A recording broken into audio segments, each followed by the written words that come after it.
প্রিয় বন্ধুরা, কেমন আছো সকলে? প্রথম সাময়িকী পরীক্ষা প্রায় চলে গেল, হাতে আর মাত্র কয়েকটা দিন। ফলে সবার মধ্যে যে এখন একটা উত্তেজনা কাজ করছে তা তো আমি খুব ভালো মতোই জানি। আর পরীক্ষা মানে সবার তো চিন্তা বাড়তেই থাকে। সেই সাথে বিষয়টা যদি ইতিহাস হয় তাহলে সেই চিন্তার বাড়া তো আরো তাড়াতাড়ি বাড়তে থাকে।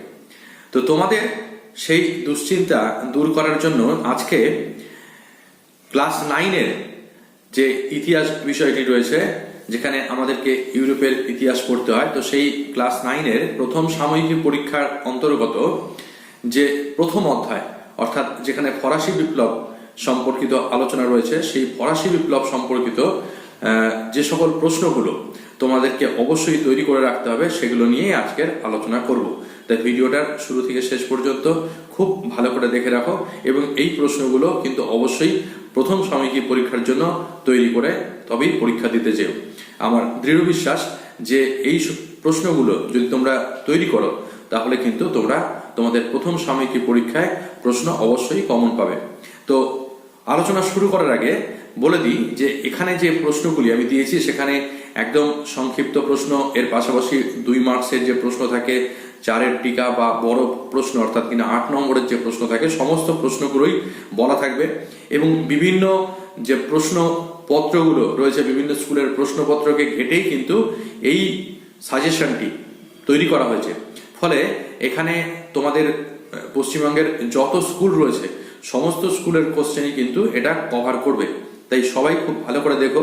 2-1টি প্রশ্ন এমন থাকতে পারে যেটি হয়তো তোমাদের পাঠ্য বইয়ের মধ্যে নাও থাকতে পারে যার উত্তর, তো সেগুলো তোমরা স্বচ্ছন্দে বাদ দিয়ে দিতে পারো। তার কারণ তোমাদের প্রশ্ন তো তোমাদের পাঠ্য বই অনুযায়ী হবে, কাজে সেক্ষেত্রে সেই সমস্ত প্রশ্নগুলোকে নিয়ে অযথা বিব্রত হওয়ার কোনো দরকার নেই।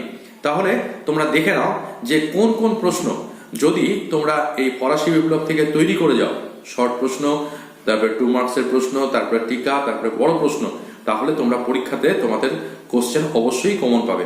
তাহলে চলো একবার দেখে নিই প্রশ্নগুলো কি কি রয়েছে। প্রথম প্রশ্ন, বিপ্লবের যুগ কোন সময়কে বলা হয় থাকে? তোমরা সকলেই জানো যে ইউরোপের ইতিহাসে 18 শতককে বলা হয় থাকে বিপ্লবের যুগ। এরপরে বিপ্লব বলতে কি বোঝো? ফরাসি বিপ্লব কবে অনুষ্ঠিত হয়? আসিয়ানিজম কি, অর্থাৎ কিনা অ্যানসেন্ট্রিজম যাকে বলা হয় থাকে, পুরাতন ব্যবস্থা বাংলায়। তো সেই আসিয়ানিজম সম্পর্কে অবশ্যই দেখে যাবে 2 নম্বরের প্রশ্ন মতো করে। ফরাসি বিপ্লবের সময় ফ্রান্সের রাজত্ব করতো কোন বংশ? সবাই জানো এটা বুর্ব বংশ। লৌহ রাজা কাকে বলা হতো? প্রথম স্টেটস জেনারেলের অধিবেশন কবে কোথায় ডাকা হয়েছিল? এটা একটু বলে রাখি যে তোমাদেরকে 1302 খ্রিস্টাব্দে চতুর্থ ফিলিপ তিনি প্রথম স্টেটস জেনারেলের অধিবেশন ডেকেছিলেন এবং সেটা ডাকা হয়েছিল প্যারিসের নতুন দাম গির্জাতে। ইন্টেন্ডেন্ট কারা? ফরাসি জনগণ এদেরকে কী নামে ডাকতেন? এরপর লেটার দ্য ক্যাসে, লেটার দ্য গ্রেস কি, অবশ্যই খুব ভালো করে দেখে যাও। বিপ্লবের পূর্বের ফ্রান্সকে রাজনৈতিক কারাগার বলেছিলেন কে? অথবা ফিলোসফিক্যাল ডিকশনারি কার লেখা? অবশ্যই দেখবে। দুটোর উত্তর একই হবে কারণ এ কথা ভলতেয়ার বলেছিলেন। এরপরে প্রজাপতি রাজা কাকে বলা হতো? প্রজাপতি রাজা বলা হতো, তোমরা সকলেই জানো যে পঞ্চদশ লুইকে বলা হতো। মাদাম দা পম্পেদু কে ছিলেন? মাদাম দা পম্পেদু ছিলেন পঞ্চদশ লুইয়ের উপপত্নী। মারি আন্তোয়ানেট কে ছিলেন? ইউরোপের সপ্তবর্ষব্যাপী যুদ্ধের অবসান হয় কবে? অবশ্যই দেখে রেখো। ফরাসি বিপ্লবের আগে ফ্রান্সকে ভ্রান্ত অর্থনীতির জাদুঘর কে বলেছেন? বা ওয়েলথ অফ নেশন কার লেখা? অর্থনীতির জনককে? সবকটাই উত্তরই একই, এটা উত্তর অ্যাডাম স্মিথ, আমরা সকলেই জানো এটা। রুটির লড়াই বা গমের যুদ্ধ কি? কন্ট্রাক্ট অফ পয়সি কি? অবশ্যই ভালো করে দেখে যাবে। ফরাসি বিপ্লবের পেছনে রাজনৈতিক এবং অর্থনৈতিক কারণগুলি কী কী? অত্যন্ত গুরুত্বপূর্ণ প্রশ্ন, প্রশ্নটা আসার সম্ভাবনা খুব বেশি। 8 নম্বরের প্রশ্ন, 4 করে দেখে রেখো দুটোকেই। কোনটি কি কর? ফরাসি বিপ্লবের পেছনে অর্থনৈতিক ব্যবস্থা বা তার কর ব্যবস্থা অত্যন্ত গুরুত্বপূর্ণ একটি কারণ এবং এখানে অনেকগুলো কর তোমরা পাচ্ছ। তো তার মধ্যে কিছু কিছু করকে তোমরা দেখে যাও কোনটা কোন ধরনের কর, যেমন ধরো টাইজ, টেইলি, ক্যাপিটেশন, ভ্যাংটিএমে, গ্যাবেলা, এডস, এগুলো। থার্ড এস্টেট কারা? 2 নম্বর মতো করে দেখে রেখো এটা। বিপ্লবের আগে ফ্রান্সের বৈষম্যমূলক সমাজ ব্যবস্থার পরিচয় দাও, বা ফ্রান্সের ফরাসি বিপ্লবের পেছনে সামাজিক কারণগুলো কী কী ছিল? অবশ্যই খুব ভালো করে দেখে রেখো। এরপরে রয়েছে অসিধারী অভিজাত কাদের বলা হতো? তোমরা সকলেই জানো যে ফরাসি অভিজাত সম্প্রদায়ের মধ্যে দুটো ভাগ ছিল, একটা হলো বংশগত অভিজাত আর একটা পোশাকি অভিজাত। এই বংশগত অভিজাতদের মধ্যে যারা আবার তরবারি বহন করার অধিকার পেত তাদেরকে বলা হতো নোটেবলস অফ দ্য সোর্ড বা অসিধারী অভিজাত। তো এটা ভালো করে দেখে রেখো। অভিজাতদের যে ভাগগুলো রয়েছে, বুর্জোয়াসি কি, সাকুলত কারা, অবশ্যই খুব ভালো করে দেখে রাখবে এই দুটো। পাশাপাশি সাকুলতদের যে আর বিভিন্ন নাম বিভিন্ন ঐতিহাসিকরা দিয়েছেন, যেমন ব্রানু, প্রাক প্রলেতারিয়েত, প্ল্যাব ইত্যাদি নামগুলো একটু দেখে রেখো। এদের যে দুজন সাম্যবাদী নেতা যেমন হেবেট আর সরমেট, এদের নামটাও দেখে রাখবে। এর পাশাপাশি দেখবে হলো মধ্যযুগের প্রাচীন ঘেরা মানুষের বসতিগুলিকে কি বলা হতো। একে বলা হতো বুর্গ বা বার্গ, যেখান থেকে বুর্জোয়া বা বুর্জোয়াসি এসছে। আর দেখবে দৈব রাজতন্ত্র। ফরাসি বিপ্লবে দার্শনিকদের অবদান অবশ্যই দেখে যাবে 8 নম্বরের প্রশ্ন হিসাবে। Spirit of laws, Persian letters, কাদির, লেতার ফিলোসফিক, বিশ্বকোষ, সোশ্যাল কন্ট্রাক্ট গ্রন্থগুলির রচয়িতাদের নাম অবশ্যই দেখবে। ফরাসি বিপ্লবের বাইবেল বলা হতো কোন গ্রন্থকে। ফিজিওক্র্যাটস কারা, তাদের নেতা কে ছিলেন। ফরাসি বিপ্লবের আগে কোন কোন অর্থমন্ত্রীকে নিয়োগ করা হয়েছিল, 4 জন যে অর্থমন্ত্রী তাদের নাম অবশ্যই দেখবে। টালি দিবস বা অভিজাত বিপ্লব কি, 2 নম্বরের প্রশ্ন হিসাবে দেখে রেখো। ফরাসি বিপ্লবের আগে স্টেটস জেনারেল কতদিন বন্ধ ছিল, 175 বছর, এবং কবে তা পুনরায় ডাকা হয় সেটাও দেখবে। টিকা অবশ্যই দেখে যাও, টেনিস কোর্টের শপথ। এর পাশাপাশি ফরাসি বিপ্লবের মন্ত্রগুরু ও ঝড়ের পাখি বলা হতো কোন দার্শনিককে, এটা দেখে রেখো।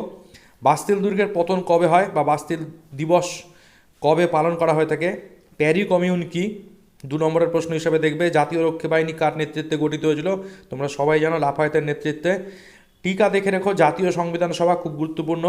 জ্যাকোবিন দলের প্রথম নাম কী ছিল, ব্রিটেন ক্লাব, এটা সবাই জানো। গিলোটিন যন্ত্রের উদ্ভাবক কে ছিলেন, ডক্টর গিলোটিন, তার নামে যন্ত্রের নামকরণ করা হয়েছিল। ভারতের কোন শাসক জ্যাকোবিন দলের সদস্য ছিলেন, অথবা প্রশ্নটা অন্যভাবেও থাকতে পারে, নিজের রাজধানীতে স্বাধীনতার বৃক্ষরোপণ করেছিলেন কে, এটা মহীশূরের সুলতান টিপু সুলতান, তোমরা সবাই জানো। এছাড়া রয়েছে হলো সন্ত্রাসের রায়ত্ব, খুব গুরুত্বপূর্ণ, অবশ্যই দেখে যেও। লাল সন্ত্রাস বা থার্মিডোরীয় প্রতিক্রিয়া কি, এবং এর বিপরীত যে ঘটনাটি সেটা হলো শ্বেত সন্ত্রাস, দুটোই খুব ভালো করে দেখবে।